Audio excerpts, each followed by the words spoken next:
રાજ્યમાં દારૂબંધીની સુફિયાણી વાતો વચ્ચે અમદાવાદના ઓઢવ પોલીસ સ્ટેશન હદ વિસ્તારમાં હાલ મોટી સંખ્યામાં દેશી અને ઇંગ્લિશ દારૂના અડ્ડાઓ બેફામપણે ચાલી રહ્યા છે।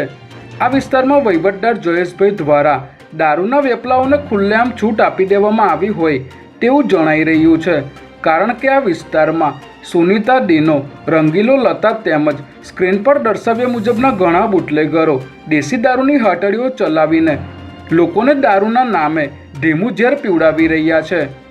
ઓઢવ પોલીસ સ્ટેશનના ઇન્સ્પેક્ટર સાહેબ અને વહીવટદારની છત્રછાયા હેઠળ આટલી મોટી સંખ્યામાં ચાલતા દારૂના અડ્ડાઓને કારણે લઠ્ઠાકાંડ જેવી પરિસ્થિતિ ઊભી થશે તો તેની જવાબદારી કોણ લેશે તેવા અનેક સવાલો ઊભા થઈ રહ્યા છે।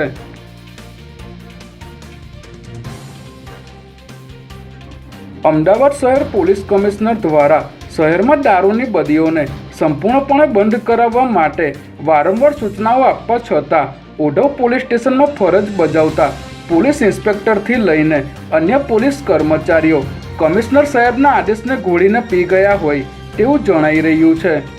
આ વિસ્તારમાં બુટલેગરોને મોટા પાયે દારૂના વેચાણની પરમિશનો આપીને મહિને લાખો રૂપિયાના ઉઘરાણા કરવામાં આવી રહ્યા છે। શું આ વિસ્તારના બુટલેગરો પોલીસના કહ્યામાં નથી રહ્યા તેવા પણ અનેક સવાલો જાગૃત જનતામાં ઉઠી રહ્યા છે। ત્યારે અમારા આ અહેવાલ બાદ આ બુટલેગરો સામે ક્યારે અને કેવા પ્રકારની કાર્યવાહી કરવામાં આવશે તેની રાહ જોવાઈ રહી છે।